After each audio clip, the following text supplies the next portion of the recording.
नाजरी ये वाकया एशिया कोचक में रोमियो के मशहूर साहिली शहर अफसस या अफसोस में पेश आया था, और जबकि आज के दौर में मौजूदा टर्की के शहर समरना में उसके खंडरात पाए जाते हैं, जबकि ये वाकया कैसर डेसस या दकियानूस के दौर में पेश आया, जिसने सन 229 था सन 251 तक रोम पर फरमारवाई की थी। कैसर दकियानूस एक बदपरस्त और जालिम बादशाह था और उसने अपने दौरे हुकूमत में अहले ईमान पर जुल्म सितम के पहाड़ तोड़े थे। कहा जाता है कि ये चंद साहिब ईमान और रोशन जमीन नौजवान थे और ये अपने बाप दादाओं के साथ ईद मनाने के लिए शहर के एक मेले में गए थे। वो शहर उस वक्त शिरक और बुत परस्ती का बहुत बड़ा मरकज था और वहाँ डायना नामी देवता का मंदिर था, जिसकी पूजा करने के लिए शाम, मिस्र, फलस्तीन वगैरह से भी लोग वहाँ आते थे। उन नौजवानों ने वहाँ शिरक बुत परस्ती के जो नज़ारे देखे तो उनका दिल खटक गया और उनके दिल में ख्याल है कि इबादत तो एक अल्लाह की होनी चाहिए, ज़बीये वगैरह तो अल्लाह पाक के नाम पर होने चाहिए। बस ये सोच कर ये लोग इनफरादी तौर पर उस मेले से अलग होकर एक दरख्त के नीचे आकर बैठने लगे। पहले एक आया, फिर दूसरा, फिर तीसरा। जिस तरह ये लोग एक जगह जमा हो गए, अगरचे उन लोगों में से कोई तारफ ना था, लेकिन ईमान की रोशनी के बहस ये लोग एक जगह मिल गए। और इब्तिदा में तो ये सारे एक दूसरे से डर रहे थे कि ऐसा नहीं कि मैं इनके सामने अपने दिल की बात रखूं और वो किसी को बता दे। बिल्लाखिर उनमें से एक ने कहा कि दोस्तों, कोई तो बात है कि हम इस सारे मेले ठेले और फजूलियात को छोड़कर यहाँ आ बैठे हैं। मेरा ख्याल है कि हर एक अपने दिल की बात बताए कि किस चीज के बायस उसने अपने बाप दादा और कौम के इस मेले और रवाज को छोड़कर यहाँ आने में आफियत समझी। उसके जवाब में एक ने कहा कि मुझे तो अपनी कौम की ये रस्म बिल्कुल नहीं भाती। जब हमारा तुम्हारा खालिक एक अल्लाह है तो हम उसको छोड़कर उन दूसरे माबूदों को क्यों पूजा करें। दूसरे ने कहा कि यही बात मुझे भी यहाँ लेकर आई। फिर तीसरे ने उसकी तारीफ की और फिर चौथे ने। इस तरह उन लोगों ने अपने दिल की बात एक दूसरे से की। अब चूंकि ये सब लोग मजहबी, नजरियाती और रूहानी तौर पर एक थे, इसलिए फितरती तौर पर उनमें से एक तल्लक कायम हो गया और एक मोहब्बत पैदा हो गई। अब उन लोगों ने एक जगह मुकर्रर कर ली और वहाँ आकर ये लोग एक दूसरे से मिलने और एक अल्लाह की इबादत करने लगे। आहिस्ता आहिस्ता लोगों को उनके बारे में पता चलता गया और फिर एक दिन लोगों ने उनको पकड़ लिया और बादशाह के सामने पेश कर दिया और बादशाह को शिकायत पेश की कि इन लोगों ने बाप दादा का दीन छोड़ दिया है और गुमराह हो गए हैं। बादशाह ने जब उनसे इस बात दरियाफ्त की तो उन्होंने बड़ी दलेरी और साफ़गोई से अल्लाह की वहदानियत का इकरार किया और कहा कि हमारा रब वही है जो आसमानों और ज़मीनों का मालिक और खालिक है। नामुमकिन है कि हम उसके सिवा किसी और को अपना माबूद बनाएं। अब हमसे ये ना हो सकेगा कि उसके सिवा किसी और को पुकारें। ये नहायत बातिल चीज़ है, हम इस काम को कभी नहीं करेंगे। ये नहायत बेजा बात और लुग बरकत और झूठी राह है। उसके साथ साथ उन्होंने बादशाह और तमाम अहले दरबार और शहर वालों को ईमान की दावत दे डाली। उनकी साफ गोई और दलेरी से बादशाह बहुत गज़बनाक हुआ और कहा कि अगर ये बाज न आए तो मैं उन्हें सख्त सजा दूंगा। उन्होंने अब ये महसूस कर लिया कि हम यहाँ रहकर अपने दीन पर कायम नहीं रह सकते, तो फिर उन्होंने अपने माँ बाप, रिश्तेदारों और दोस्त अहबाब को छोड़ने का फैसला कर लिया। और एक रोज ये लोग मौका पाकर उस बस्ती से भाग निकले और पहाड़ के गार में छुप गए। बादशाह और उनके कौम ने उनको बहुत ढूंढा लेकिन उनको कहीं न पा सके। और उन नौजवानों का मामला ये हुआ कि जब ये बस्ती से निकले तो एक कुत्ता भी उनके साथ हो लिया। ये छुपते छुपाते एक पहाड़ के एक गार में छुपकर बैठ गए।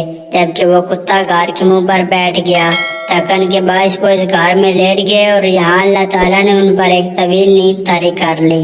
उसके साथ साथ अल्लाह ताला ने उन लोगों को उनसे दूर रखने के लिए दो इंतजामात किए। एक तो ये कि जो कुत्ता उनके साथ आया था और गार के दाने पर बैठ गया था, अल्लाह ताला ने उस पर भी नींद तारी कर ली। लेकिन वो ऐसी पोजीशन में बैठा हुआ था कि दूर से देखने पर लगता था कि गोया वो कुत्ता बिल्कुल चौकों से चाक और चौबंद है और किसी चीज की निगरानी पर बैठा है। इस तरह लोगों पर ऐसा तासुर कायम हुआ कि शायद उस कार में कोई खतरनाक डाकू है और ये उनका कुत्ता है। इस खौफ से कोई उस कार के नजदीक न जाता था। इसके साथ दूसरा इंतजाम ये किया गया कि उन्होंने जिस कार का इंतखाब किया वो शुमालन जुनूबन वाक़या हुआ था। इस तरह इस कार में किसी भी मौसम में सूरज की रोशनी न पहुंची थी और कार में अंधेरा ही रहता था। इस तरह अगर कोई फर्द भूले भटके से कार तक पहुंच भी जाता तो उसको गार में जागने पर भी कुछ भी नजर न आता। फिर एक खास मुद्दत के बाद, जिसका शुमार अल्लाह ही बेहतर जानता है, लेकिन कमोबेश ये 300 से 309 साल के लगभग है, अल्लाह ने उनको बेदार किया। उन्हें बिल्कुल भी अंदाजा ना था कि वो कितनी देर तक सोते रहे। बेदार होने के बाद उन्होंने एक दूसरे से पूछा कि हम कितनी देर तक सोते रहे होंगे। उनका ख्याल था कि एक दिन या उससे भी कुछ कम। बहरहाल अब इनको भूख महसूस हो रही थी, इसलिए उन्होंने बाजार से कुछ खाने पीने का सामान मंगवाने का इरादा किया। उनके पास कुछ दिरहम थे। उन्होंने वो अपने एक होशियार साथी को देते हुए कहा कि वो जाकर बाजार से कुछ ले आए, लेकिन इसके साथ ये नसीहत भी की कि देखो जरा एहतियात से जाना, ऐसा ना हो कि बादशाह के लोग तुम्हें देख लें और हम लोग फिर पकड़े जाएं। इस तरह वो हमें दोबारा अपने दीन में दाखिल कर देंगे। ये नौजवान जब सीख लेकर बस्ती में दाखिल हुआ तो उसे सब कुछ बदला बदला महसूस हुआ। घर बार अगरचे वैसे ही थे, लेकिन शहर का नक्शा भी बदला हुआ था। कुछ समझ में नहीं आया कि ये क्या माजरा है, क्योंकि अपने तय तो ये लोग एक दिन से भी कम मुद्दत सोए रहे थे। इस नौजवान ने समझा कि शायद मेरी ही तबीयत ठीक नहीं है और मुझे जल्द से जल्द सौदा लेकर इस शहर से निकल जाना चाहिए। एक दुकान पर जाकर उसने सौदा लिया और वो सिक्के दाम में दिए। कदीम सिक्का देकर दुकानदार हैरान रह गया और वो समझा कि इसके पास कोई पोशीदा खजाना है। उस नौजवान ने इस्ताजाब से जवाब दिया कि ये सिक्के तो हमारे ही हैं और हम कल शाम को तो हम लोग यहाँ से गए थे। यहाँ का बादशाह दकियानूस है ना।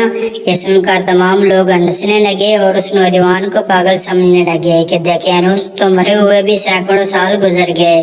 मिलाकर उसको बादशाह के सामने पेश किया गया। मुफस्सिरीन मुअर्रिखीन के मुताबिक उस बादशाह का नाम तैनदूसस था और ये एक मुसलमान बादशाह था। उस नौजवान ने अपना सारा किस्सा उनको कह सुनाया। बादशाह और दरबारियों ने इंतहाई हैरत का इजहार किया और फिर उनको पता चला कि ये तो वही चंद नौजवान हैं जिनके बारे में हमने अपने बुजुर्गों से सुना था कि वो अपना ईमान बचाने के लिए कहीं रूपोश हो गए थे। आनन फानन ये खबर सारे शहर में फैल गई। दकियानूस के दौर में जो पैरवान मसीह रूपोश हो गए थे, अब वो ज़ाहिर हुए हैं। बादशाह ने उस नौजवान से कहा कि मुझे अपने साथियों के पास ले चलो। वो नौजवान बादशाह को वहाँ लेकर गया, जबकि बादशाह के साथ साथ एक बहुत बड़ा मजमा भी उन नौजवानों को देखने के लिए साथ चल पड़ा। कार के पास पहुंचकर उस नौजवान ने अपने साथियों को सारा किस्सा बताया और जब उन नौजवानों को यह मालूम हुआ कि वो इतने तवील अरसे तक सोते रहे हैं, तो उन्होंने अपने दीनी भाइयों को सलाम किया और दोबारा लेट गए और उनकी रूह जस्ते खाकी से परवाज कर गई। अब उन लोगों में दो ग्रोह बन गए। एक कहता था कि इस घर का मुंह बंद कर दो और उन लोगों के इनके हाल पर छोड़ दो, अल्लाह ही उनका मामला बेहतर जानता है। जबकि जो लोग उस कौम के मामलात में गालिब थे, उन्होंने कहा कि हम तो उनकी कब्र पर एक मस्जिद या इबादतगाह बनाएंगे। उम्मीद है आपको ये वीडियो पसंद आई होगी। ऐसी मजीद अच्छी वीडियोस देखने के लिए चैनल को सब्सक्राइब करना मत भूलिएगा। फी अमानिल्लाह, अल्लाह हाफिज।